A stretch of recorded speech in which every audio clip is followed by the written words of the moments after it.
اعوذ باللہ من الشیطان الرجیم بسم اللہ الرحمن الرحیم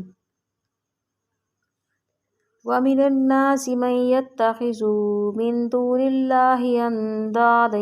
يُحِبُّونَهُمْ كَحُبِّ اللَّهِ وَالَّذِينَ آمَنُوا أَشَدُّ حُبًّا لِلَّهِ وَلَوْ يَرَى الَّذِينَ ظَلَمُوا إِذْ يَرَوْنَ الْعَذَابَ أَنَّ الْقُوَّةَ لِلَّهِ جَمِيعًا وَأَنَّ اللَّهَ شَدِيدُ الْعِقَابِ۔ ناظرین، یہ جو میں نے آپ کے سامنے ابھی آیت کریمہ پڑھی ہے، اس کا مختصر سا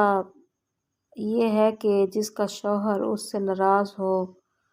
اور میاں بیوی میں ناچاکی ہو، محبت نہ ہو،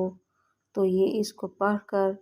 پانی پہ دم کریں اور اپنے شوہر کو بھی پلائیں اور خود بھی پئیں۔ انشاءاللہ باہمی محبت اور